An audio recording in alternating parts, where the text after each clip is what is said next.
Iya. Oke, Rian sudah masuk? Sudah ada? Sudah masuk kami tadi. Karena video susah.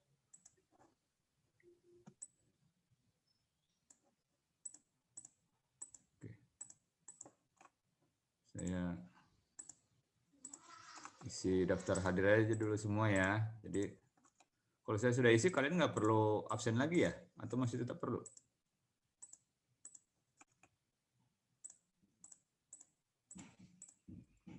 Simpan presensi.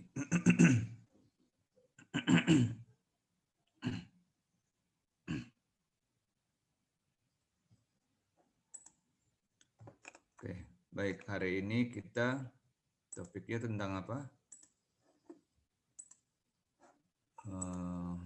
Insentif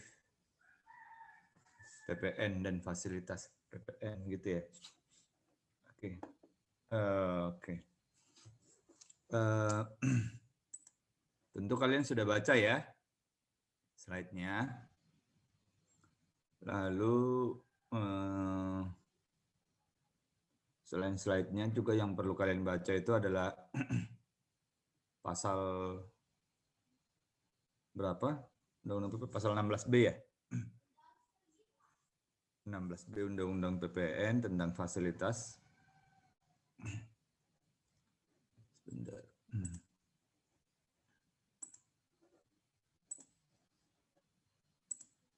Ini bisa lihat ya slide apa saya share ini.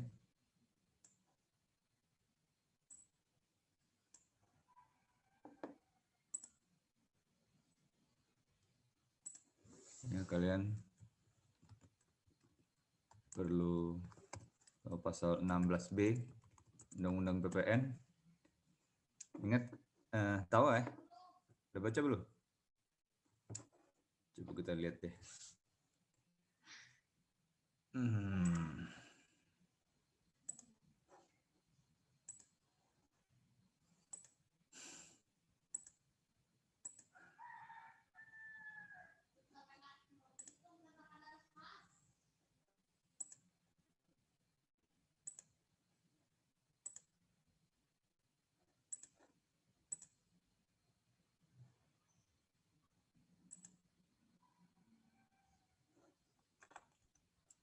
Undang-Undang PPN ya.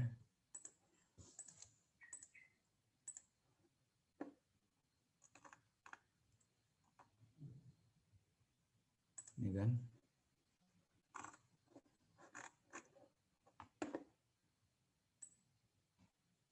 Pasal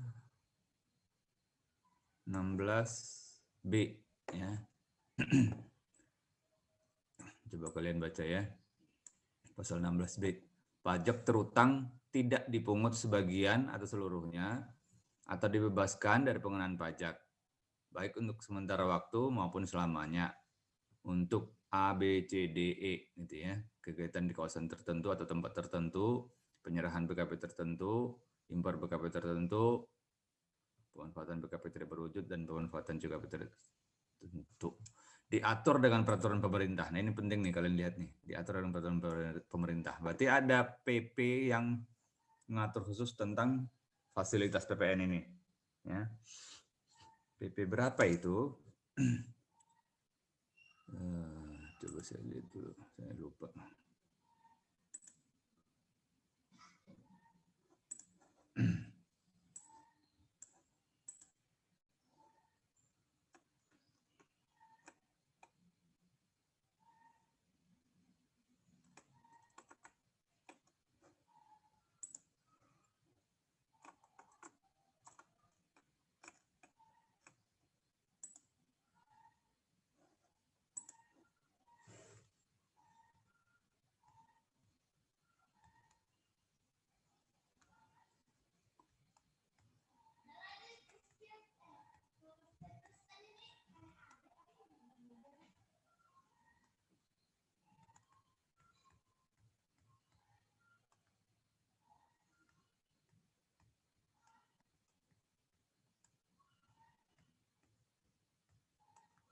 Ada PP 25 tahun 2001 tentang proyek pemerintah dibiayai utang luar negeri.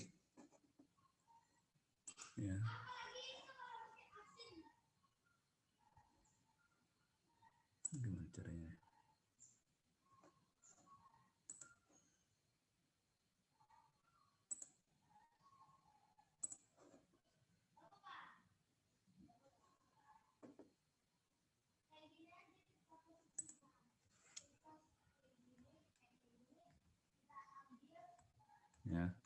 kemudian di PP 146 2000, PP 38 2003, PP 69 2015. Ini semua bisa kalian cari di internet ya, di portal tadi juga bisa kalian cari peraturan-peraturannya terkait dengan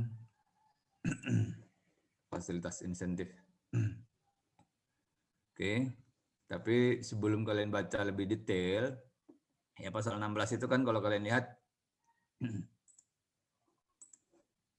16B itu ya, pasal 16B ini kalau kalian lihat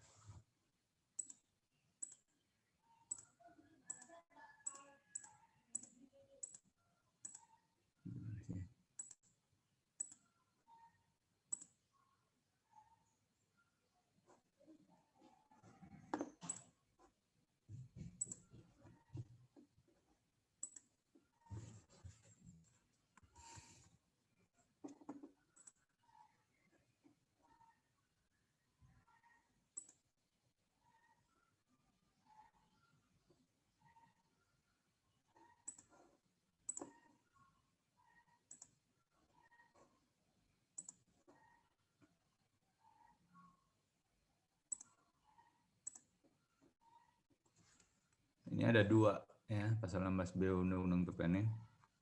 Fasilitas PPN tidak dipungut sama fasilitas PPN dibebaskan, gitu ya. Kalau berdasarkan Undang-Undang PPN, ya, hanya ada dua jenis fasilitas ini, ya. Nanti kalian baca lagi ya supaya memastikan ya. Di Undang-Undang PPN, berdasarkan Undang-Undang PPN hanya ada dua jenis fasilitas ini, yaitu fasilitas PPN tidak dipungut dan fasilitas PPN dibebaskan. Ya, tidak ada fasilitas lain selain ini di Undang-Undang PPN. Tetapi pada prakteknya ada nanti, misalkan fasilitas PPN tidak fasilitas PPN ditanggung pemerintah. Ya, jadi ada lagi nanti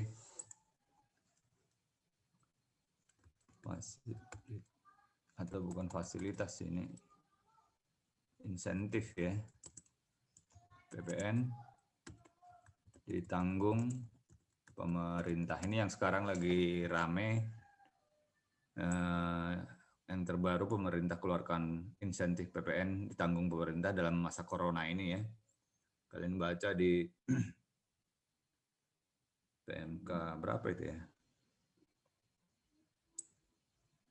44 tahun 2020 kalau nggak salah ya. Kalian carilah, ada banyak sih peraturannya. Nah, ini PPN ditanggung pemerintah ini tidak ada dasarnya di dalam Undang-Undang PPN. Ya, tidak ada dasarnya di Undang-Undang PPN. Yang kok bisa begitu? Ya, karena untuk memberikan insentif tidak harus berdasarkan Undang-Undang PPN, boleh juga berdasarkan undang-undang yang lain. Yaitu apa? Misalnya nih, Undang-Undang Keuangan Negara, tentang keuangan negara. Nomor berapa nanti kalian cari ya. Atau Undang-Undang APBN. Ya, Undang-Undang APBN setiap tahun kan diterbitkan ya, tergantung tahun. Oke. Jadi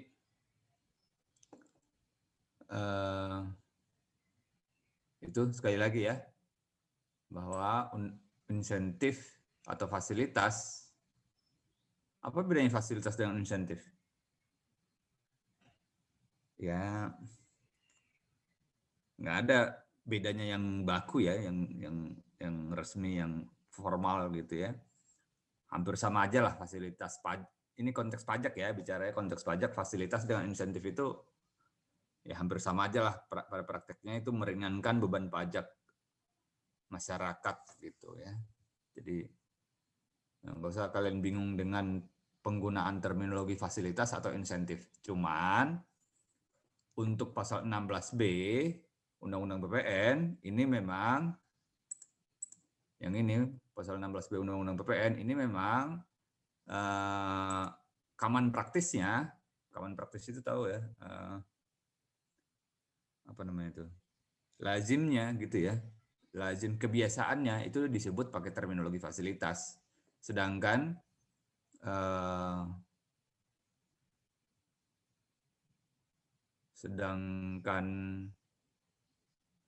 berbagai fasilitas atau kemudahan pajak di luar Undang-Undang PPN ini yang berdasarkan pertimbangan okasional itu biasanya disebut dengan insentif. Ya, jadi ini cuman kebiasaan aja sih, nggak ada secara substansi nggak ada yang berbeda ya fasilitas dengan insentif. Jadi kalian nggak usah bingung dengan perbedaan ini. Atau kalau kalian penasaran boleh kalian gali lebih dalam ya. Coba kalian cari-cari search gitu ya. Apa sih bedanya fasilitas dengan insentif ya? Apakah benar yang saya sebutin bahwa ini secara substansi ya sama-sama aja gitu ya. Tergantung pengaturannya bagaimana, yang menentukan substansinya bagaimana gitu. Oke. Nah, tapi sebelum kita bahas tentang fasilitas atau insentif pajak khususnya PPN, perlu untuk kalian pahami, mengerti bahwa secara prinsip teori perpajakan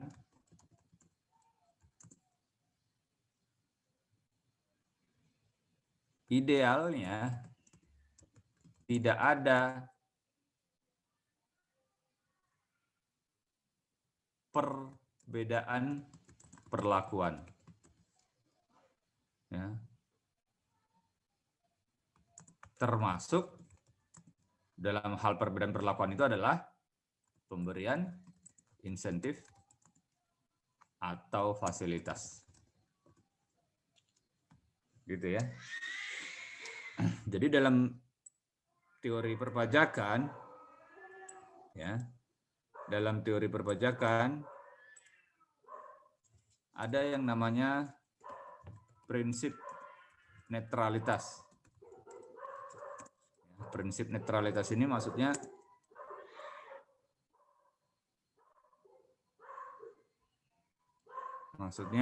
bahwa atas transaksi dengan substansi dan kondisi yang sama harus diperlakukan sama. Perlakuan pajaknya maksudnya ya. Dan sebaliknya, atas transaksi dengan substansi dan kondisi yang berbeda, harusnya diberi perlakuan pajak yang berbeda. Ya, itu namanya prinsip netralitas. Ya. Nah, ini sangat penting dalam kacamata ekonomi. Ya, sangat penting. Kenapa? Karena prinsip netralitas menjamin tercapainya optimal utility secara ekonomi. Gitu ya. Economic optimal utility itu tercapai kalau ada prinsip netralitas. Kalau prinsip netralitas dipegang 100%. Ya. Nah, cuman itu ada syarat-syaratnya ya. Antara lain ini berlaku dalam kondisi pasar sempurna gitu misalkan ya. Berlaku dalam kondisi pasar sempurna. Oke. Nah, lebih apa ya?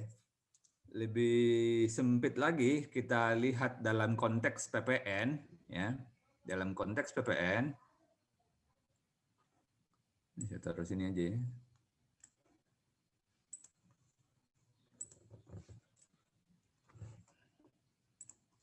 Dalam konteks PPN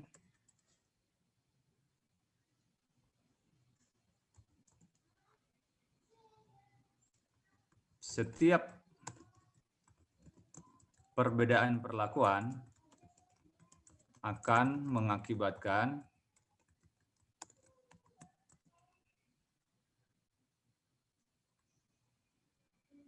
cascading effect.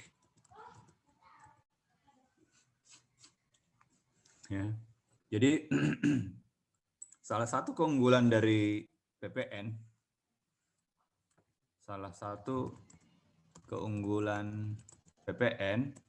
adalah sifatnya yang netral.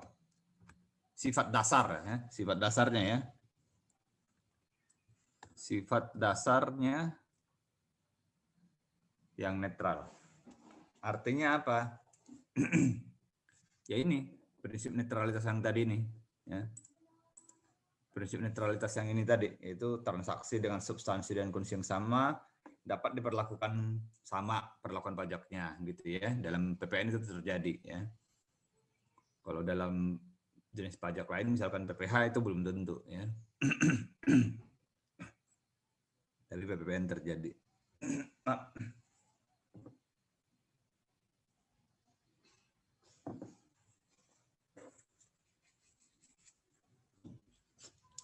Oke. Nah,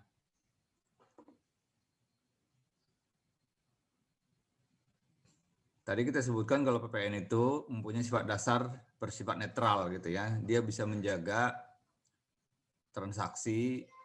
dua transaksi yang pada dasarnya mempunyai substansi dan kondisi yang sama itu akan mendapat perlakuan pajak yang sama gitu ya.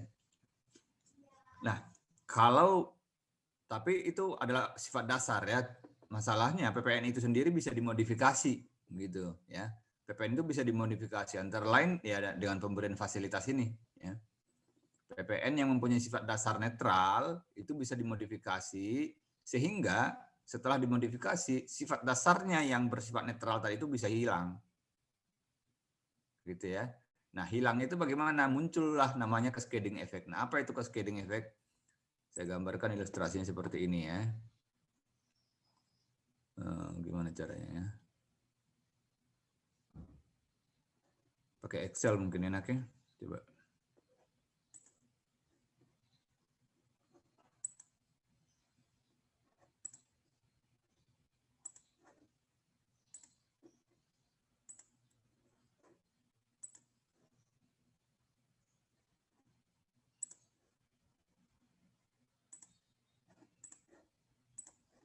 Nah,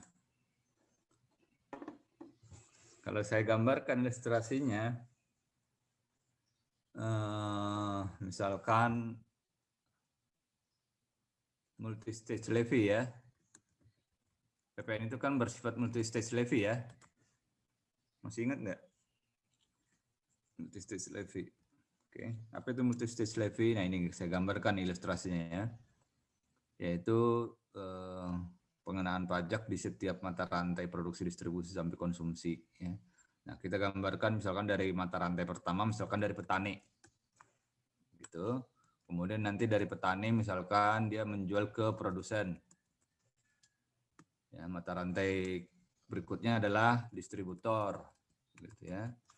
Oke, dari distributor mata rantai berikutnya misalkan retail gitu ya. Dari retail ke konsumen akhir gitu misalkan ya. Ini penyederhanaan aja ini.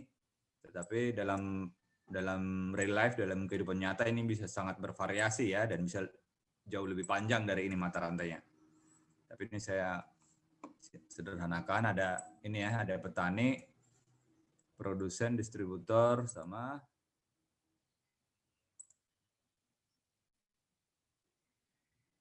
retailer gitu ya. Nah, petani menjual ke produsen ya hasil produksinya gitu ya. Menjual ke produsen, petani itu oke. Harga jual gitu ya. Harga jualnya misalkan berapa? Suatu produk lah, sesuatu apa gitu terserah ya dari petani, entah hasil pertanian atau apa gitu ya. Untuk satu satuan unit gitu, harga satu satuan unitnya misalkan 100 gitu ya. Nah, ini nanti harga jualnya ini akan menjadi harga beli bagi produsen gitu kan ya. Jadi ini nanti akan sama dengan ini. Gitu ya. Masih bisa ngikutin sampai sini? Bisa, Pak. Oke. Nah, kemudian tentu produsen nanti akan mengolah barang yang dia beli dari petani seharga 100 tadi, kemudian ditambahkan nilai tambah tertentu gitu ya. Lalu dia jual ke distributor. Harganya misalkan tentu lebih mahal ya. Misalkan dia jual menjadi berapa? 180 gitu ya. Nah, ini nanti akan menjadi harga beli di tingkat distributor gitu. Nah, begitu distributor selanjutnya akan memproses, memberikan nilai tambah, lalu menjual ke mata rantai berikutnya dengan menambahkan margin misalkan menjadi 250 gitu ya. Nah, berarti ini nanti jadi harga beli di retail. Lalu retail juga nanti akan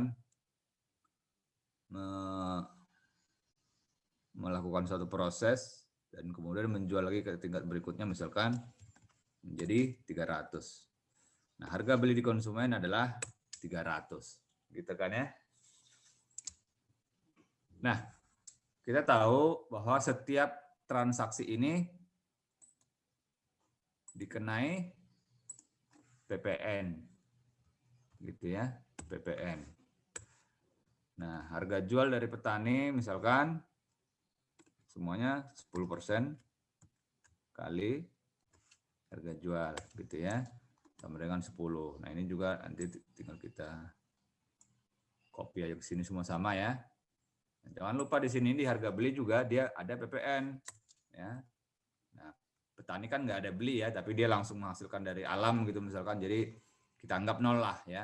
Tapi dalam kenyataan nggak sesederhana ini ya. Misalkan petani dia mempunyai alat produksi cangkul gitu kan, itu dia beli sebenarnya juga ya. Tapi untuk penyederhanaan kita anggap nol lah dari petani ya. Kemudian dari ini tadi juga sama 10%. Oke, ini kita tinggal copy aja. Nah ini PPN ini juga sering kita kenal sebagai pajak keluaran, gitu ya. Sedangkan ini sebagai pajak masukan. Oke. Nah, dengan demikian kita bisa tahu sekarang di sini apa menjadi PPN kurang bayarnya, ya. PPN kurang bayarnya berapa di setiap mata rantai ini, ya. Berarti kalau petani sama dengan pajak keluaran dikurang pajak masukan sama dengan 0 sama dengan 10 gitu ya. Nah, ini tinggal kita copy ke sebelah. Si produsen berarti pajak keluaran 18 dikurangi pajak masukan 10 sama dengan 8. Gitu kan ya. Udah, ini tinggal kita copy semua sampai di sini. Ya. Kenapa konsumen nggak ikut? Karena konsumen kan bukan PKP ya, dia tidak ikut untuk melakukan administrasi pajak. Tetapi kalian bisa lihat di sini bahwa pajak PPN itu sebenarnya ditanggung oleh konsumen ya 30, ya kan? Sebenarnya harga barangnya itu 300, tapi dia harus membayar sebanyak 330 karena ada 30 yang harus disetor dalam bentuk pajak ditanggung. Nah, tetapi kalian bisa lihat ya, di setiap mata rantai ini sebenarnya sudah dipungut nih PPN dan sudah disetor ya. Di petani sudah disetor 10, di produsen setor 8, distributor setor 7, di retail setor 5 ya. Ini semua kalau kita jumlahkan hasilnya adalah 30. Yaitu sama persis dengan ditanggung oleh konsumen gitu ya. Jadi 30 PPN yang ditanggung oleh konsumen itu sebenarnya sudah disetor di setiap mata rantai ini, dari petani, produsen, distributor sampai retail ya. Tapi bertahap ya. Kemudian dikumpulkan itu total 930. Itu makanya namanya multi-stage levy. Gitu ya. Itu makanya namanya multi-stage levy.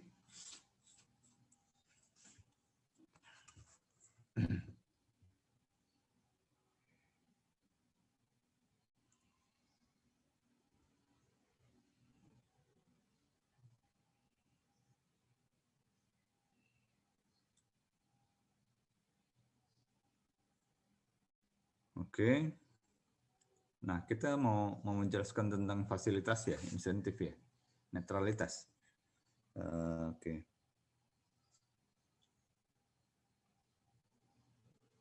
Nah, gini ya, masih mirip dengan ini sebenarnya, tapi agak kita modifikasi sedikit. Misalkan sekarang si produsen ini, kita fokus kepada produsen ini ya. Oke. Si produsen. Misalkan dia mempunyai 2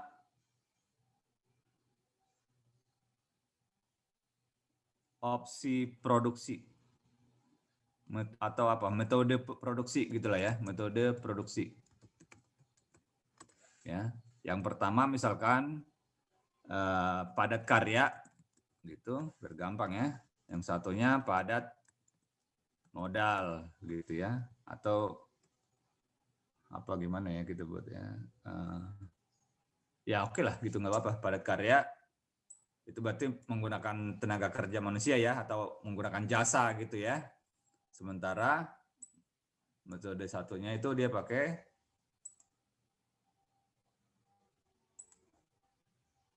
padat modal, yaitu pakai mesin gitu ya. Nah,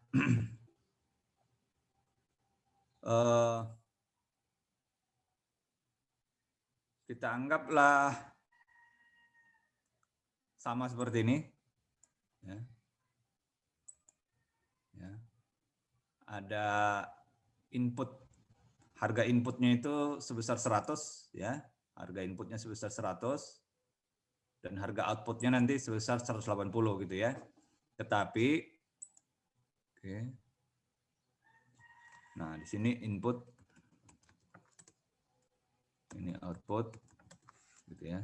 Ini sama-sama 100 dan 180 nih, tapi oke, kita tulis dulu ya. Inputnya 100, outputnya 180 gitu ya. Ini sama, kita copy. Cuman bedanya adalah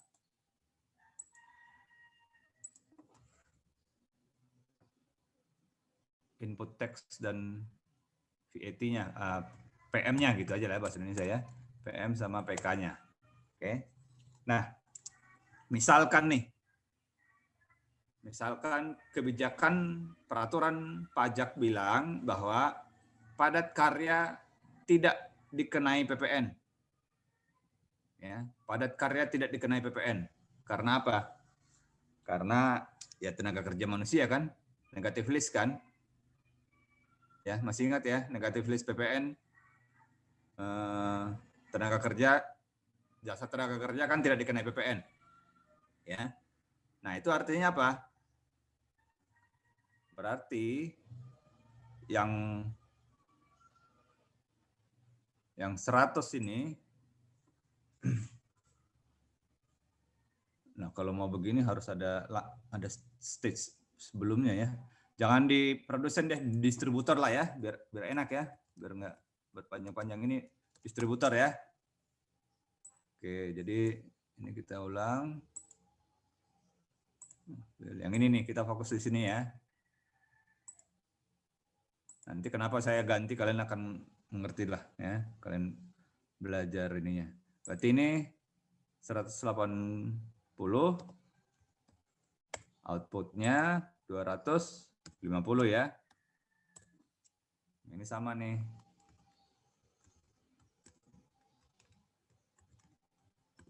Oke.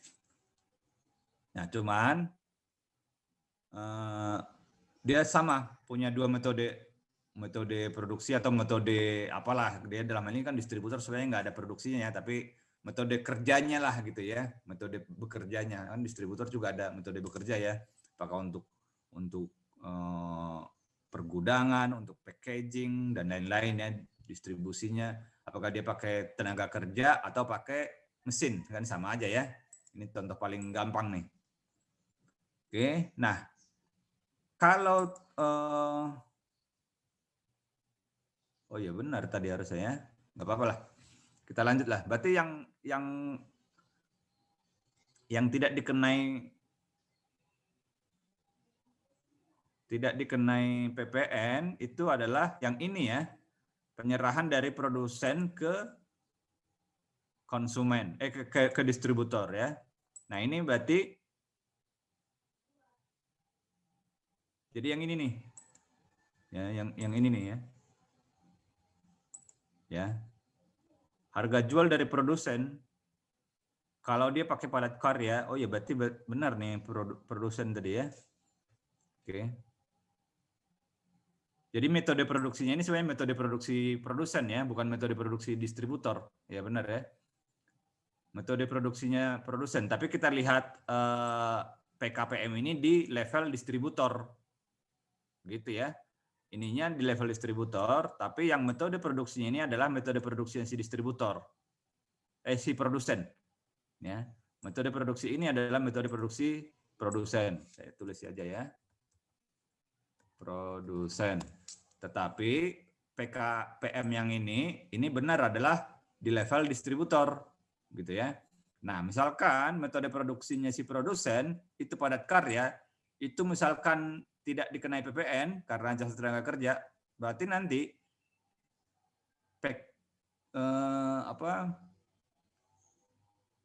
berarti nanti ini kan jadi 0, ya. PPN PK-nya si produsen itu kan jadi 0 ya. Ini saya copy ya. Saya copy ke sebelah ya.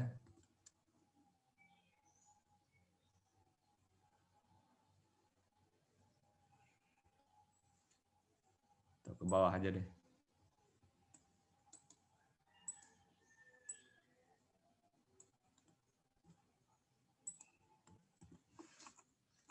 Ya. Nah, dalam hal ini produsen melakukan metodenya itu pakai padat karya dan diberi tidak dikenai PPN karena negatif list misalkan, maka ini nanti PK-nya menjadi 0. Gitu ya. Nah, PM-nya benar sama dengan 10, cuman ingat bahwa kalau seperti ini, pajak masukannya ini tidak bisa dikreditkan. Ya, pajak masukannya ini tidak bisa dikreditkan. Artinya apa? Padahal dia kan sudah bayar PPN kepada petani sebesar 10 kan? Produsen kan sudah bayar PPN sebesar 10 kepada petani pada saat dia beli, sehingga tetapi 10 ini tidak bisa dikreditkan sebagai pajak masukan. Nah, itu artinya apa? Nah, nanti jadinya PPN sebesar 10 di produsen itu akan dihitung sebagai cost, sebagai biaya. Gitu ya. Nah, kalau dia mau tetap harga jual 180, artinya apa? Profitnya itu akan berkurang. Yang tadinya profitnya 80, sekarang menjadi 70. Gitu ya. Nah, sekarang kita lanjutkan yang ini. Nah, kalau distributor ini tadi membeli barang modal atau membeli dari produsen yang padat karya, maka ini tidak ada PPN kan, jadi 0 ya. Ya.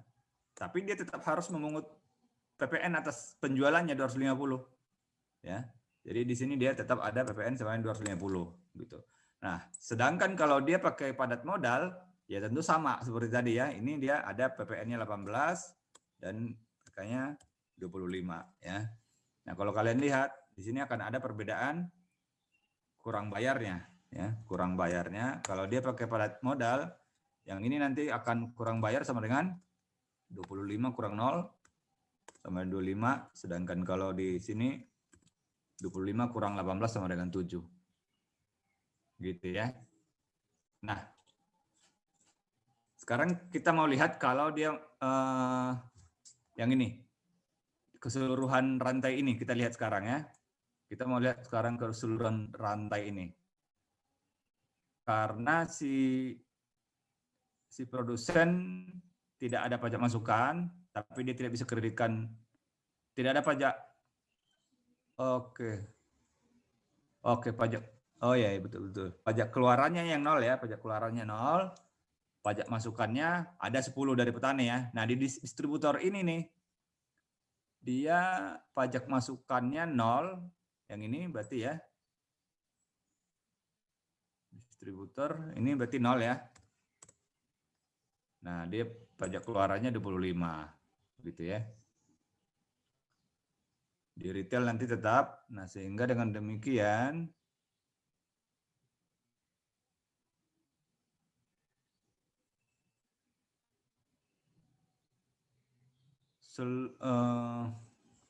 PPN secara keseluruhan yang dibayar ke kas negara itu adalah dari petani 10, yang ini 0 ya. Ini kan 0 karena PPN dia kan tidak boleh mengkreditkan pajak masukan ya. Di sini kan dia tidak boleh kreditkan pajak masukan nih. Ya, si produsen ini tidak boleh kreditkan pajak masukan.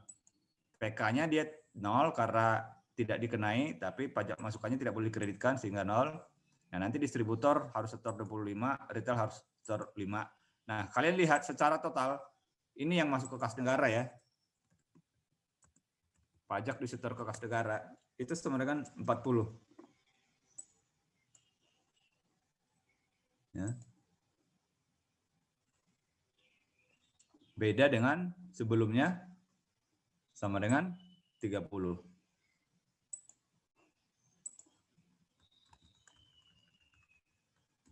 Ya. Nah ini secara khusus di levelnya produsen ya, betul ya di level produsen. Kalau pakai padat karya, marginnya, profitnya ya, profit si produsen itu adalah sama dengan 180 dikurangi 100 dikurangi pajak masukan yang tidak bisa dikreditkan sama dengan 70 ya. Nah, ini kalau kita hitung pada kondisi padat modal adalah 70. Nah, ini sebenarnya fokus yang mau kita bahas nih. Mau kita bandingkan ya. Ini yang mau kita bandingkan nih.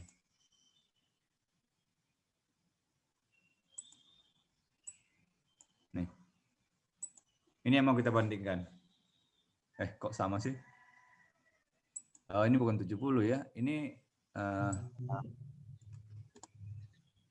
80 ya.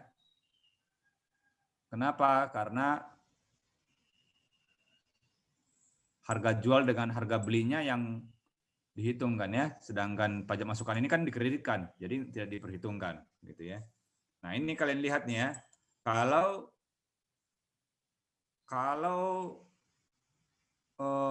terdapat perbedaan perlakuan pajak atas dua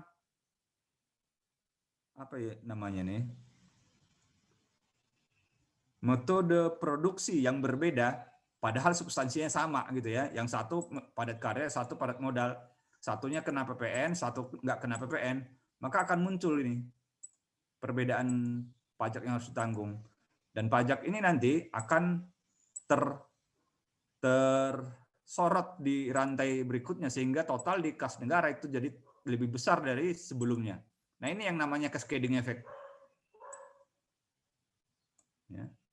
Ini yang namanya cascading effect. Bisa diikuti nggak sampai sini? Saya menjelaskannya nggak runut ya.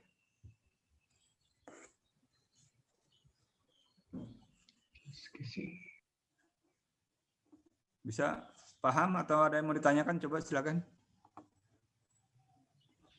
Dari saya sih sudah, Pak. Jadi sebenarnya cash casing itu maksudnya kas negara diterima lebih banyak gitu, Pak ya? Bukan itu sebenarnya definisinya. Cascading itu kan, tahu nggak cascading? Bahasa artinya cascading itu menyorot menjadi lebih besar gitu, menyorot cascading, menyorot ya dari sini. Harusnya kalau yang normal itu kan PPN-nya itu 10, 8, 7, 5 gitu kan ya. Nah, tapi kalau dengan perbedaan perlakuan di sini di level produsen jadinya 10, di sini 0, di sini 25, di sini 5. Nah, di sini 25 ini nih cascading nih. Ya. Jadi lebih besar dari 8 tambah 7, ya kan? Tapi di sini 25. Ini akan terbawa ke bawahnya gitu loh, ke rantai berikutnya. Tapi efeknya memang akan ke kas negaranya lebih besar. Tapi kalian jangan keliru memandang ini bahwa oh berarti lebih bagus dong cascading effect kan masuk ke kas negaranya lebih besar. Ada yang berpikiran begitu?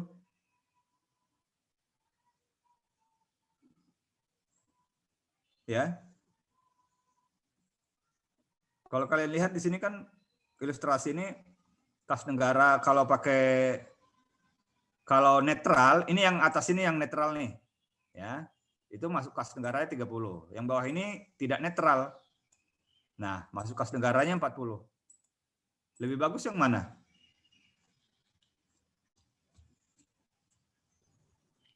Yang netral, Pak. Ya. Yang untuk masyarakat kayaknya sih yang netral karena profit produsennya lebih besar. Ini yang netral ya. Ya, jadi kalau kalian lihat dari sisi kas negara, penerimaan kas negara yang tidak netral, yang cascading effect itu kelihatannya lebih besar masuk kas negara kan, berarti lebih menguntungkan dong. Tapi sebenarnya dalam real life nggak begini. Kenapa? Karena secara ekonomi yang netral ini lebih optimal dibandingkan yang cascading ini. Kenapa? Karena nanti produsen itu akan jadinya mengalokasikan sumber dayanya secara tidak efisien. Itu sebenarnya ya, secara teori ekonominya. Jadinya produsen mengalokasikan sumber daya secara tidak efisien, sehingga total outputnya lebih kecil dari seharusnya. Ya. Ingat ya, kalau di teori ekonomi mikro, pasar bebas itu akan menghasilkan output yang optimal, gitu kan ya. Nah, pasar bebas itu artinya apa? Kenapa pasar bebas menghasilkan output yang optimal? Karena para pelaku ekonomi, dalam hal ini produsen, itu mempunyai kebebasan untuk mengalokasikan sumber dayanya yang dia miliki sedemikian supaya total outputnya menjadi paling tinggi, optimal. Gitu. Nah, adanya perbedaan perlakuan seperti ini, cascading effect ini akan mengakibatkan produsen menggeser pilihan produksinya sedemikian sehingga outputnya tidak optimal. Untuk apa? Untuk mengejar keuntungan pajak. Gitu loh. Karena adanya perbedaan perlakuan pajak ini. Dia akan menggeser metode produksinya ke pilihan produksi yang tidak lebih efisien sebenarnya secara ekonomi, tapi bagi dia sendiri lebih menguntungkan karena ada perlakuan pajak yang berbeda. Gitulah kurang lebih. Saya mungkin kurang bagus menjelaskannya ya dengan ilustrasi ini. Tapi deskripsinya seperti itulah.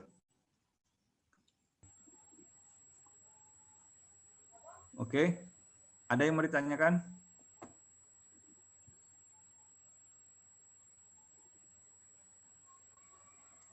Nah, fasilitas itu mirip seperti ini.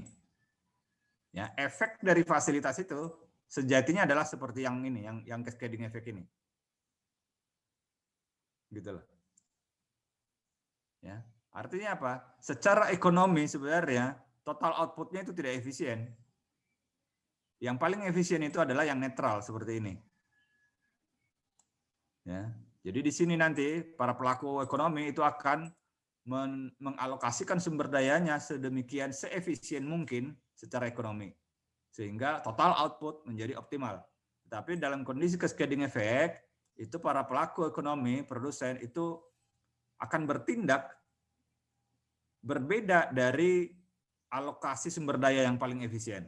Ya, jadi dia tidak efisien mengalokasikan sumber dayanya. Ya, sehingga total outputnya nggak optimal sebenarnya. Tapi memang secara individu-individu produsen mungkin dia lebih menguntungkan melakukan ini ya. Tapi secara total output itu berarti bicara makro ya, bicara negara gitu. Itu tidak efisien, tidak optimal gitu loh. Sampai sini bisa dipahami?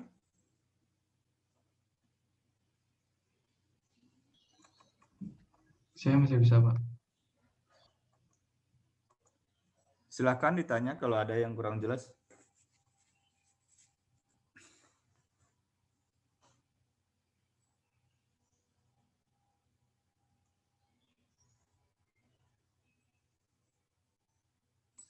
Pak, Oke. Ya. izin. Berarti sebenarnya untuk PPN yang dibebaskan itu fungsi utamanya apa ya Pak? Soalnya kan tadi itu dari penjelasan Bapak. Berarti kan eh, kalau PPN dibebaskan tuh malah membuat jadi lebih tidak efisien gitu Pak. Jadi sebenarnya apa fungsinya Pak? Oke. Nah, sekarang kalian perhatikan ilustrasi yang saya buat ini. Tadi ada berapa? 1, 2, 3, 4, 5 mata rantai ya dari produksi dari petani sampai konsumen. Dalam ilustrasi yang saya buat ini, pemberian PPN dibebaskan atau tidak dikenai PPN itu saya kenakan, saya pilih di mata rantai produsen. Ya. Nah, sekarang ketika pemberian fasilitas PPN dibebaskan, ya ini sama persis dengan fasilitas PPN dibebaskan ya.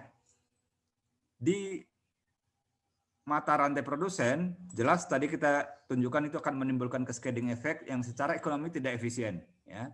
Nah sekarang, apakah hal yang sama akan berlaku kalau pemberian fasilitas PPN dibebaskan itu kita geser, bukan di mata rantai produsen, tapi di mata rantai yang lain.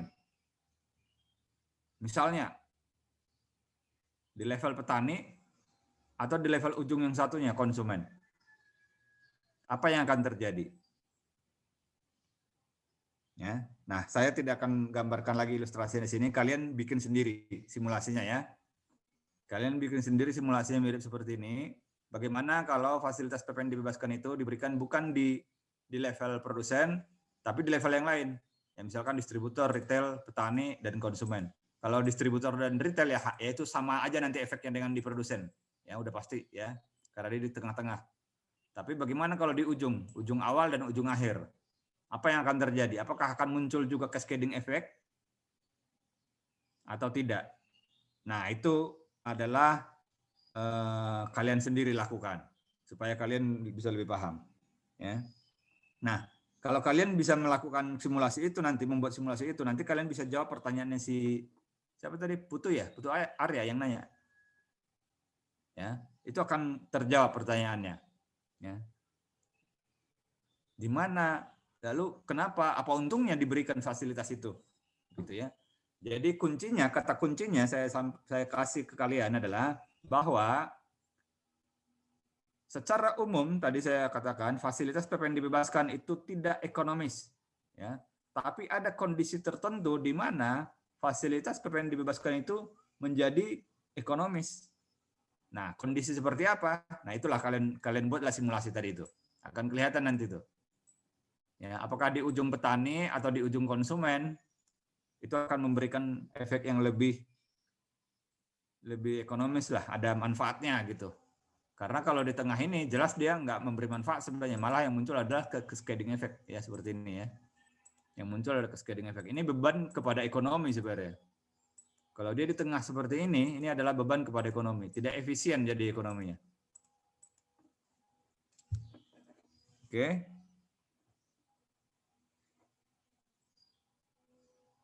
Silakan ada lagi.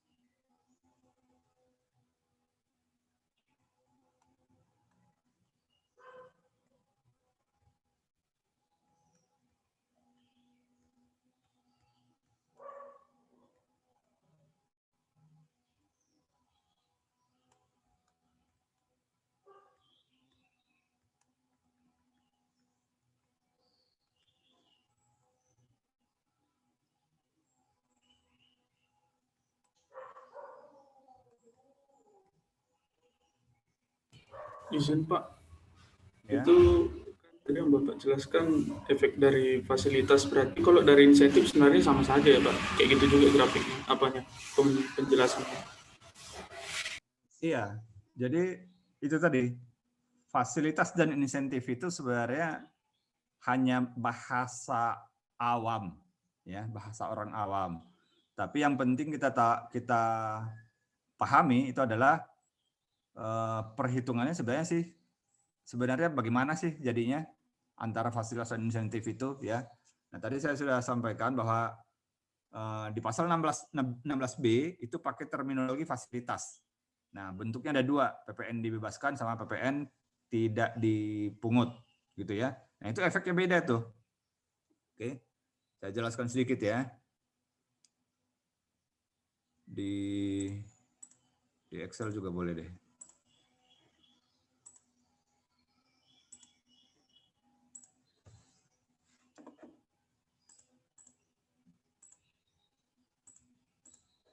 Oke. Fasilitas PPN. Ada PPN dibebaskan sama PPN tidak dipungut. Ini sebagaimana diatur di pasal 16B ya, Undang-Undang PPN ya. Nanti akan ada lagi PPN ditanggung pemerintah. Tapi ini biasanya bukan pakai terminologi fasilitas, tapi pakai terminologi insentif. Gitu ya. Nah, apa bedanya insentif dengan fasilitas? Ya nggak ada yang baku tadi saya bilang ya, tapi dalam prakteknya, dalam apa namanya itu ya, formulasinya ini berbeda banget ini. Ini berbeda formulasinya, tapi substansi nanti bisa jadi sama. Oke lah, saya ini dulu ya, saya lanjutkan dulu ya. PPN dibebaskan itu pajak keluarannya 0. PPN tidak dipungut, pajak keluarannya juga 0. Nah, bedanya adalah PPN dibebaskan, pajak masukannya tidak dapat dikreditkan. PPN tidak dipungut, pajak masukannya dapat dikreditkan. Ya. Sehingga dengan demikian kalian bisa tahu bahwa SPT-nya nanti yang ini akan nihil, yang ini akan lebih bayar. Bisa paham ya? Sampai yang dua ini dulu nih, PPN dibebaskan dengan PPN tidak dipungut nih. Ya. Nah, ini sejatinya, ini kan fasilitas PPN pasal 16B nih ya. Pasal 16B. Yang ini beda nih, saya pisahin ya. Yang ini bukan pasal 16B. Tidak ada di Undang-Undang PPN ini ya, PPN DTP. Nah, oke, ini saya taruh bawah dulu. Sampai sini cukup jelas ya, bandingkan yang dua ini dulu. Jelas Pak. Oke, nah, sekarang saya mau tunjukkan ini supaya kalian dapat analoginya, bandingkan dengan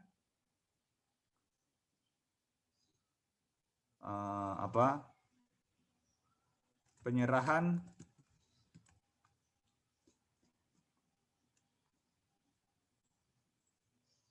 barang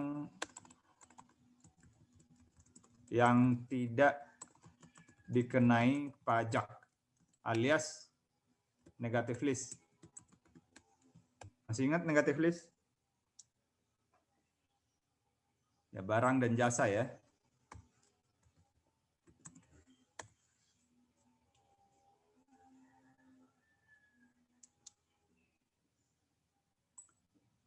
Nah, ini PK-nya berapa? 0. Ya. Contohnya apa nih? Beras ya, barang kebutuhan pokok ya. Kalau melakukan penyerahan beras, menjual beras gitu. Indomaret deh, kalian beli beli beras di Indomaret, kalian lihat itu kena PPN atau enggak? Di struknya kalian baca. itu pasti nggak ada PPN-nya ya. Jadi dia 0. Oke. Nah, tapi kan ada pajak masukannya. Misalnya apa? Untuk membuat kemasan beras itu kan harus ada kemasannya, plastiknya. Plastiknya itu kan kena PPN tuh. Ketika si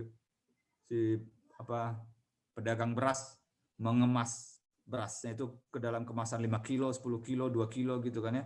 Kan ada minimal ada plastik, ada angkutan, ada lain-lain lah ya, ada tenaga kerja, ada sewa dan seterusnya, ada listrik, air. Itu kan banyak yang kena PPN. Nah, itu kan pajak masukan harusnya. Tapi karena dia adalah penyerahan yang tidak dikenai PPN alias negative list, pajak masukannya tidak dapat dikreditkan. Sama dengan PPN dibebaskan ya. Kemudian kasih analogi di sini untuk perlakuan yang ekspor. Ekspor PK-nya berapa? Pajak keluarannya 0. Karena dia kenai tarif 0% kan? Pajak masukannya dapat dikreditkan. Nah, jadi efeknya di SPT ini sama. Ini akan nihil dan lebih bayar. Oke.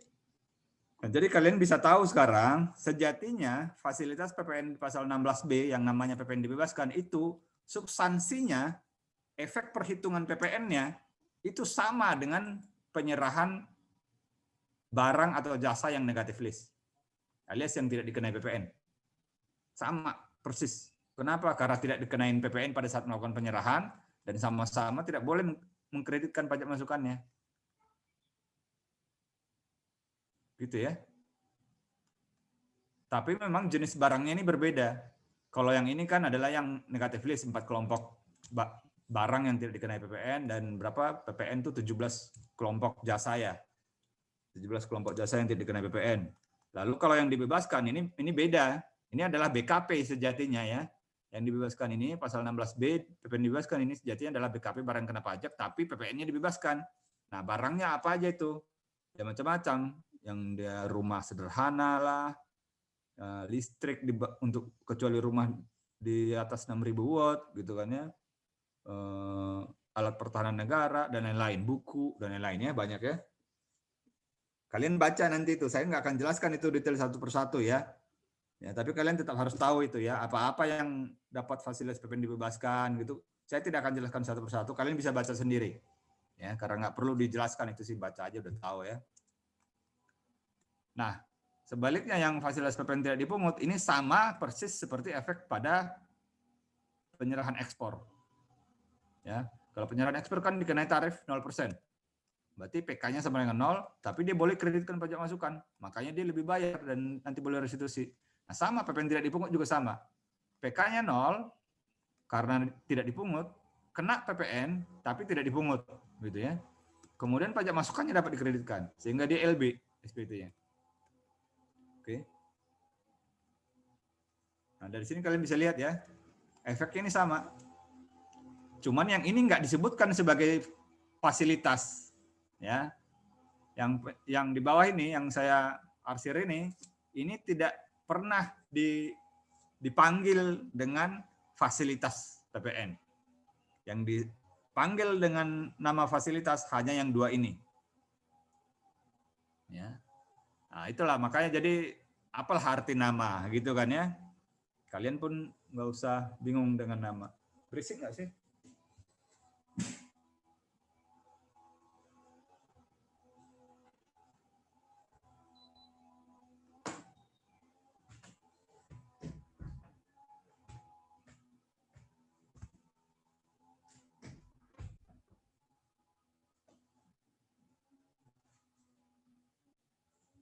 Ada yang potong rumput di depan. Oke. Jadi ini secara substansi sebenarnya sama yang di atas dengan yang di bawah ini, tetapi namanya beda. Ya. Jadi kalian nggak usah pusing dengan nama. Begitu juga nanti dengan nama insentif ini. Ya. Apa bedanya nama insentif dengan diberi nama fasilitas? Ya, nggak penting lah gitu ya. Yang penting adalah bentuknya sebenarnya bagaimana. Nah, sekarang kita mau lihat insentif PPN ditanggung pemerintah, apa bedanya? Insentif PPN ditanggung pemerintah pajak keluarannya ada, pajak masukannya dapat dikreditkan. Tetapi ingat, adanya ini, nah kita ganti aja ya, adanya ini ditanggung pemerintah. Ya. Jadi pajak keluarannya ini ditanggung pemerintah. Artinya apa? Dibayari oleh pemerintah. Pajak keluarannya nih. Kalau dia dapat insentif PPNDTP itu artinya pajak keluarannya itu ditanggung pemerintah. Pajak masukannya itu dapat dikreditkan. Sehingga SPT-nya bagaimana? Ya LB. Lebih bayar. Ya. Ya mirip seperti ekspor dan PPN tidak dipungut. Tapi nggak sama. Ya, mirip tapi nggak sama. Kenapa? Karena pajak keluarannya di sini efek yang ditanggung PKP, WP itu sepertinya sama, tapi sebenarnya secara makro itu beda. Kenapa? Karena yang ini ditanggung pemerintah nih. Artinya apa? Akan muncul nanti beban PN ditanggung pemerintah ini di APBN.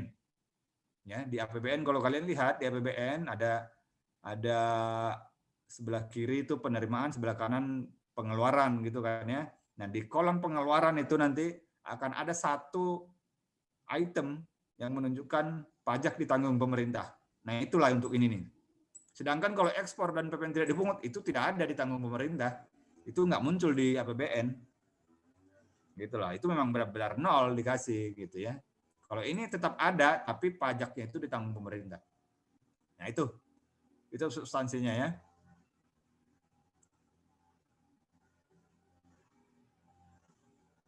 Nah, tapi selanjutnya, seperti tadi saya jelaskan, saya tidak akan menjelaskan kepada kalian secara rinci apa aja yang dibebaskan, apa aja yang tidak dipungut, apa aja yang ditanggung pemerintah.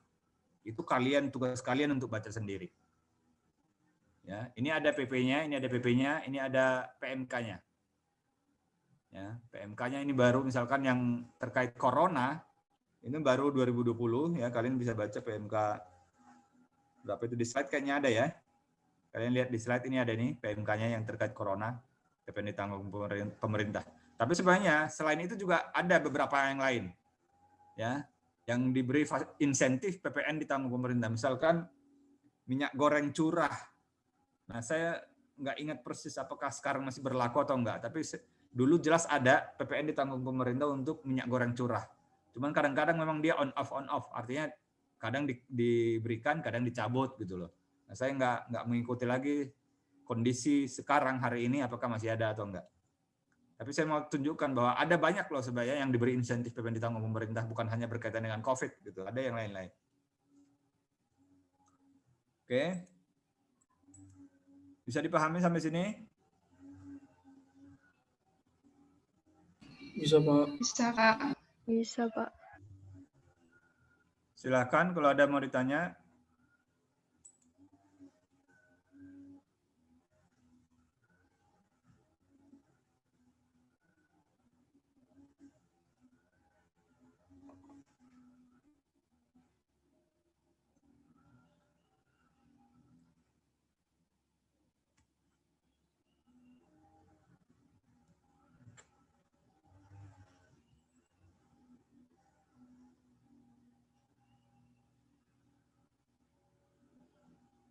Izin, Pak. Ya. Berarti kalau misalnya insentif COVID ini masuk ke APBN sebagai pengeluaran, kalau insentifnya ini jalan terus, Pak, artinya kan nanti penerimaan negara itu turun terus dong, Pak. Jadi gimana nanti nggak optimal dong gitu jadinya, Pak. Dari segi penerimaan. Nanti pendanaan pemerintah kayak mana juga, Pak, gitu. Kalau insentifnya jalan terus. Iya. Kalau kalian baca PMK-nya, PMK berapa sih? PMK 239 tahun 2020 ya. PMK nomor 239 tahun 2020. Kalian baca ya nanti ya. Si Jeremy baca ya. Siapa? Oke. Nah, kalau nggak salah di konsiderannya, di pertimbangannya, itu jelas itu disebutkan untuk sebagai respon pemerintah untuk respon atas pandemi COVID. ya, yaitu karena pandemi COVID ini kan banyak orang masyarakat yang kena, penduduk Indonesia yang kena, kemudian tenaga kerja, tenaga kesehatan juga terancam dan seterusnya, ekonomi juga lumpuh, ya. Jadi memang pemerintah nggak boleh tinggal diam. Kalau tinggal diam nggak mau campur tangan gitu pemerintah, nggak, antara lain dalam pemberian insentif pajak ini, ya bisa mati semua itu masyarakat Indonesia, ya. Karena apa? Nggak sanggup bayar pengobatan dan seterusnya, gitu ya. Nah, jadi dalam kondisi darurat seperti ini memang sudah sangat masuk akal diberi insentif. Cuman dengan latar belakang konsideran seperti itu, kita tahu kalau COVID-nya sudah selesai nanti, insentif ini juga akan dicabut. Jadi ini bersifat sementara ini. Yang terutama yang ditanggung pemerintah biasanya bersifat sementara. Seperti tadi saya ceritakan tentang minyak goreng curah itu kan juga seringkali temporal toh. Kadang diberikan, kadang dicabut gitu ya. Jadi bersifat situasional karena perubahan kondisi perekonomian nasional. Jadi melihat tergantung itu, gitu ya.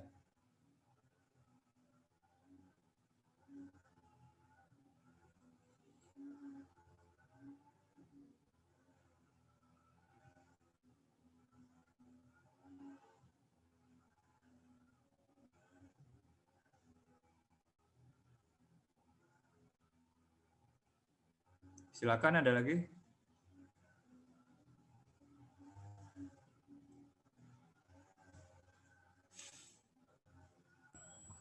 Izin bertanya, Kak.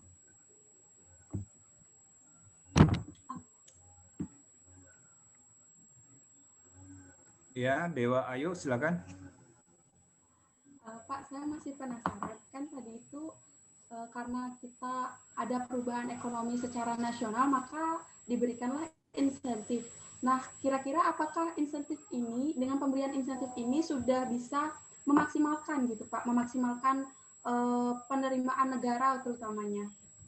Kira-kira itu udah efektif belum nggak sih, Pak, untuk dijalankan dalam kondisi seperti ini? Terima kasih, Pak. Iya, dalam kondisi darurat yang menyangkut keselamatan nyawa manusia, pasti rasionalnya adalah selamatkan dulu nyawa, kan gitu kan ya? Pasti ya, nggak usah dalam konteks negara, dalam konteks individu aja kalian ya. Kuliah akan kalian tinggalkan kalau udah menyangkut risiko masalah nyawa, ya kan? Ketika kalian mau berangkat ke kampus gitu, ternyata ada kecelakaan yang mengancam nyawa, ya mendingan kalian pulang ke rumah, ya kan? Ya berarti nggak optimal dong, saya nggak ikut kuliah hari ini. Ya memang ya itu, tapi daripada kalian lanjutkan lalu kehilangan nyawa, kan gitu ya, kurang lebih itu sih ekstrimnya. Dan itu nggak berlebihan saya bilang, karena COVID ini kan benar-benar mengancam nyawa masyarakat ya, dan bukan semua penduduk Indonesia gitu ya. Jadi ya harus selamatkan dulu lah nyawa penduduknya. Kalau sudah selamat, sudah sehat, sudah divaksin semua, nanti akan dipulihkan lagi perekonomiannya. Kalau ekonominya sudah mulai bertumbuh lagi, baru dipajaki lagi. Memang secara teori perpajakan begitu ya. Jadi ada siklus ekonomi, siklus naik, siklus turun. Itu selalu begitu ya ekonomi ya. Kalau kalian belajar makroekonomi, ada namanya siklus ya. Kalau naik itu, kalau naik tinggi itu namanya boom, ekonomi boom ya. Kalau dia turun jauh ke bawah itu namanya depresi, ya kan? Nah sekarang ini perekonomian Indonesia dan dunia, bukan hanya Indonesia ya, dunia itu mengalami depresi, bukan karena alasan-alasan ekonomi semata, tapi lebih karena alasan corona, COVID itu. Kan orang nggak bisa beraktivitas gara-gara corona. Ya. Kebanyakan ya, sebagian kecil sih ada yang malah sektor ekonomi tertentu yang malah bertumbuh gara-gara corona ini ya, tapi yang kebanyakan yang lain kan terpukul. Nah, pada saat ekonomi turun, ekonomi down, apalagi depresi, secara teori memang pajak itu harus menahan diri. Ya, jangan memajaki. Ya. Nah, kalau ekonomi naik, bertumbuh, booming, kalau lagi ekonomi booming gitu, nah itulah saat yang paling tepat untuk menarik pajak dari masyarakat. Ya. Jadi dia akan bertumbuh ketika dipajaki itu tidak akan harmful, dia masih tetap bertumbuh gitu loh ya, dan negara tetap dapat pajak gitu sehingga bisa didistribusikan kepada masyarakat. Nah, sebaliknya ketika siklusnya turun, apalagi kalau depresi, pajak harus menahan diri. Bahkan kalau perlu itu beri insentif. Nah, itulah yang sudah dilakukan pemerintah sekarang ya. Banyak sekali insentif pajak itu sebenarnya untuk mengurangi pengenaan pajak ya. Tapi di luar pengenaan pajaknya sendiri, insentif kan banyak diberikan pemerintah. Misalkan jaring pengaman sosial, ya. Kemudian insentif bagi tenaga kesehatan, ya, insentif bagi pengangguran dan lain-lain. Nah itu sudah sesuai semua dengan teori ekonomi sebenarnya. Cuman dalam prakteknya kan banyak sophisticatednya ya, banyak kerumitan yang harus yang harus di apa namanya ya, diatasi lah gitu ya. Nah itu ya harus belajar lebih dalam lah untuk mengetahui kerumitan yang detail itu ya. Saya cuma bisa ngasih gambaran-gambaran besar kepada kalian supaya kalian dapat gambaran dan lebih terinspirasi untuk belajar lebih jauh gitu loh ya. Kalian menjadi terinspirasi untuk belajar lebih jauh. Saya nggak mungkin menjelaskan secara detail semuanya kepada kalian. Kalian harus mencari sendiri. Ya, kan kita juga dari awal udah begitu ya, student center learning ya. Mahasiswa yang harus aktif belajar, tapi dosen itu mengarahkan, menginspirasi apa yang harus kalian pelajari gitu. Ya. Jadi kalau kalian mau tahu harus belajar memang, nggak boleh menunggu dosen, nggak boleh menunggu saya menjelaskan semua ya, menyajikan semuanya gitu.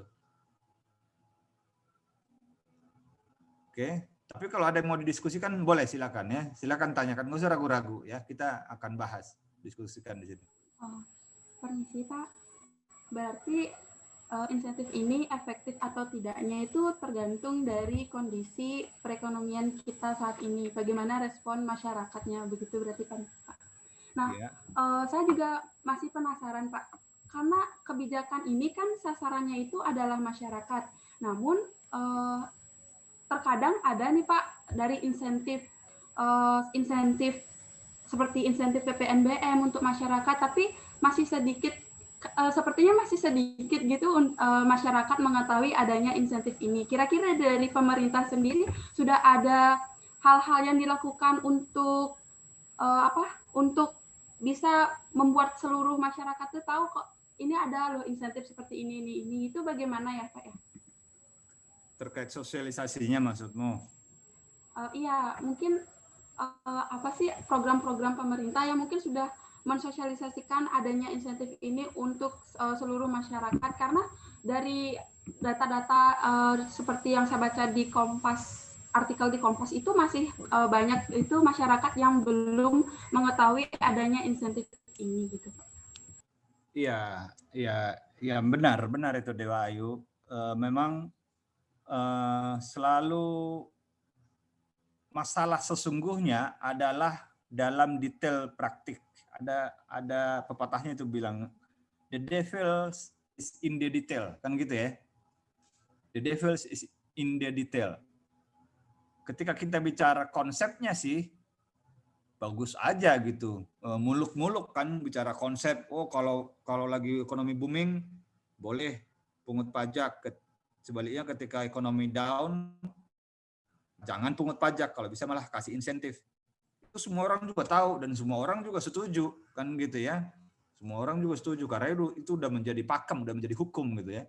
Tapi dalam prakteknya nggak segampang itu kan. Ya antara lain seperti tadi kata Dewa Ayu itu kejadian, dan itu kejadian kemarin ketika insentif terkait corona itu diberikan pertama kali setidaknya, ketika pertama kali PMK berapa yang pertama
Sorry, tadi keputus ya?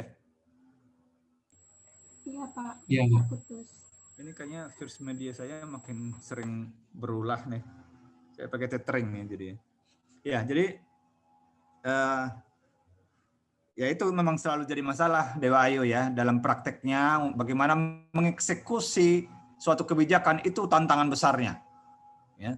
Jadi kalau cuma ngomong doang secara teori semua orang bisa ya, di kelas itu semua orang bisa. Tapi bagaimana mengeksekusi kebijakan yang sudah dipahami sama-sama sebagai adalah pilihan yang paling bagus, tapi untuk itu menjadi terlaksana di lapangan sesuai yang di teori itu sulitnya minta ampun. Ya, makanya ya itulah kalian bisa nilai sendiri lah ya. Memang untuk mengeksekusi suatu kebijakan itu sangat sulit, nggak segampang yang di atas kertas gitu ya. Banyak sekali tantangannya. Kalau dibilang kurang sosialisasi sebenarnya udah banyak sekali sosialisasinya, dan itu memang juga butuh waktu mungkin ya, butuh waktu, dan juga mungkin butuh peran serta semua masyarakat, mungkin termasuk dengan kalian mahasiswa PKN STAN. Kalian sudah ikut belum berperan serta mensosialisasikan gitu misalnya. Kan banyak cara ya, dengan kalian menulis misalkan, bikin artikel, bikin blog, bikin akun YouTube, nah, misalkan gitu ya. Nah, seperti saya bikin kemarin itu ada akun YouTube, saya masih belajar juga ya. Nah, di situ juga ada saya bahas tentang insentif pajak, insentif PPN ditanggung pemerintah untuk rumah. Ya. Nah, itu mungkin salah satunya kontribusi kita untuk bisa ikut mensosialisasikan gitu loh. Jadi memang pemerintah punya peran yang sentral, tapi masyarakat juga punya peran gitu loh maksud saya. Artinya gampang sih menyalahkan pemerintah, gampang. Tapi kalau kita nanti berada di posisi pemerintah, apakah kita udah cukup bisa lebih bagus dari mereka? Belum tentu. Ya. Nah, yang bisa dilakukan adalah nggak, daripada mengkritisi, lebih baik kita berkontribusi. Itu sih maksud saya. Tapi bagus sih si Dewa Ayu yang kritis itu. Bukannya saya mau ini ya. Itu bagus bagi kalian supaya kalian lebih aware ya. Lebih sadar adanya hal ini, adanya kekurangan ini, dan mulai berpikir kritis apa yang bisa diperbaiki gitu ya. Jadi mengkritisi itu boleh dalam rangka untuk memperbaiki. Itu benar Dewa Ayu, dan mungkin kamu boleh pelajari lebih lanjut lagi kira-kira apa yang harus dilakukan gitu loh. Tapi ya gitulah, memang nggak mudah ya. Silakan, ada lagi mau didiskusikan?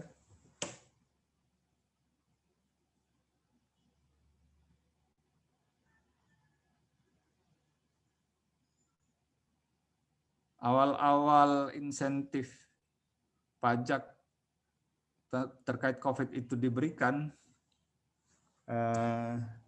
itu saya pernah ngisi seminar juga ya, ada di YouTube. Coba saya cari ya, ada nggak ya?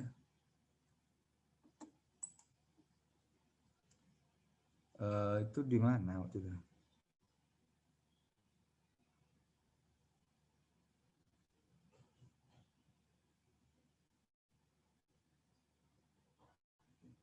Nantilah saya cari dulu ya, nanti kalau ketemu nanti saya kasih ke kalian. Artinya ketika itu pun kita sudah bicarakan bahwa ini ada lag nih antara kebijakan peraturan dengan praktik di lapangan gitu loh. Banyak, masih sedikit masyarakat yang sadar adanya insentif ini dan memanfaatkannya gitu. Itu awal-awalnya dulu. Sekarang sih udah sangat banyak yang memanfaatkannya, dan memang semakin dipermudah kebijakannya kan, pemberian insentifnya kan semakin disederhanakan ya. Kalau dulu banyak syaratnya gitu, antara lain mungkin itu yang bikin masyarakat enggan memanfaatkannya. Tapi kesini semakin disederhanakan sehingga semakin mudah. Jadi otomatis juga makin banyak orang yang memanfaatkan.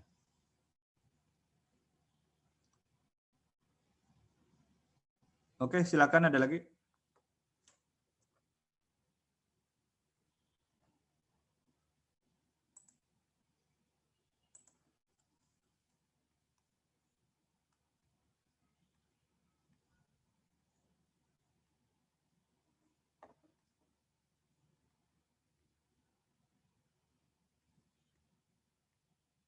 Ya, ada insentif PPN ditanggung pemerintah atas rumah, PMK 21 2021 ya. Ini ada di akun YouTube saya nih. Kalau yang ini kalian bisa tonton nanti. Kemudian ada yang kendaraan bermotor PPNBM ditanggung pemerintah juga PMK 31 2021. Ya, itu kalian bisa baca sendiri ya. Nggak ada sesuatu yang perlu saya jelaskan sih. Dibaca aja itu cukup kalian bisa mengerti. Harusnya ya. Asal kalian mau baca PMK-nya itu pasti kalian bisa mengerti lah. Ya. Kecuali ada yang nggak mengerti boleh kalian tanyakan gitu loh. Jadi saya tidak akan jelaskan secara detail satu-satu kecuali ada yang bertanya.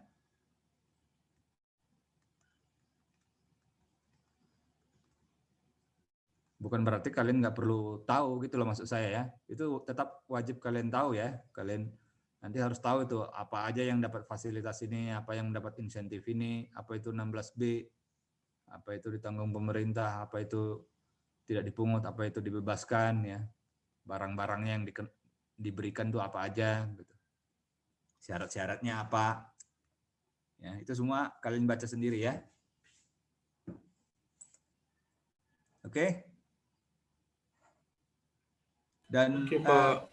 Ya, kalau ada yang mau didiskusikan nanti di forum LMS. Itu dimanfaatkan lagi ya. Itu masih kurang aktif kalian di situ saya lihat di forum diskusinya, question and answer itu. Lebih aktif lagi di situ.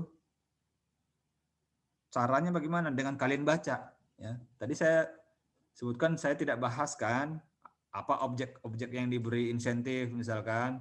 Kemudian apa syaratnya, apa kondisinya, bagaimana perlakuannya, itu kan saya tidak jelaskan. Karena kalian bisa baca sendiri di PMK-nya atau di BP-nya. Itu kalian asal baca aja pasti mestinya bisa. Tapi kalau ada yang kalian perlu tanya di sana, kalian diskusikan di forum itu. Ya. Posting aja di sana ya pertanyaannya. Yang simpel-simpel aja dari awal. Nanti itu akan memicu kalian untuk lebih semangat belajar. Itu maksud saya. Ya. Mungkin malas kan ya kalian mau disuruh baca PMK, malas banget baca sendiri gitu ya. Ngantuk, baru baca sedikit aja udah ngantuk kan ya. Sama saya juga gitu, tapi salah satu caranya adalah dengan kalian berkolaborasi. Ya, caranya bagaimana? Dengan posting pertanyaan di LMS itu ya. Baru sedikit baca, kalian udah ada pertanyaan, langsung aja posting di sana. Ya, nanti akan terpicu tuh. Bukan hanya kalian, tapi teman kalian yang lain juga untuk membaca lebih jauh, mencari jawabannya, gitu ya.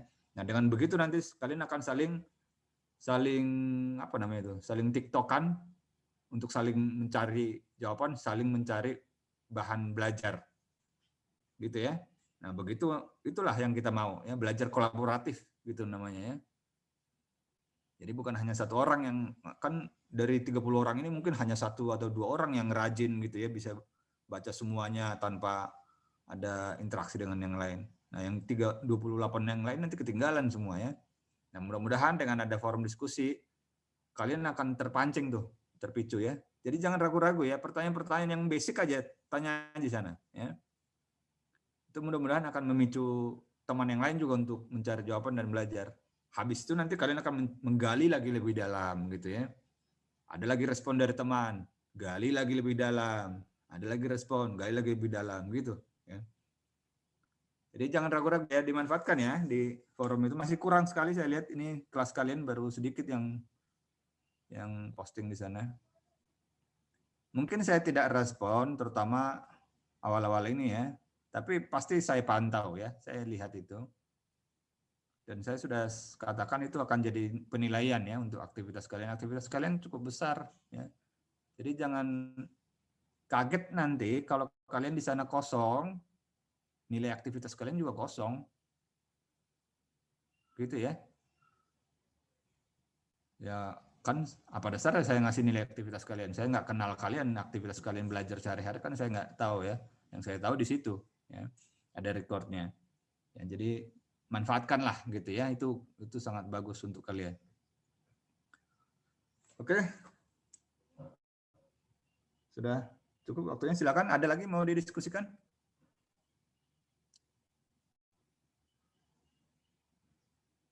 Oke, kalau nggak ada, kita ketemu lagi minggu depan. Jangan lupa belajar, baca, dan diskusi. Ya, tunjukkan kalian sudah baca sedikit-sedikit. Jangan lupa langsung posting pertanyaan, diskusi di forum ya. Itulah namanya belajar berpusatkan pada mahasiswa. Oke, baik, terima kasih atas perhatiannya. Kita ketemu lagi seminggu lagi. Selamat pagi. Selamat pagi, terima kasih Pak. Terima Terima kasih Pak. kasih, Pak. Makasih, Pak.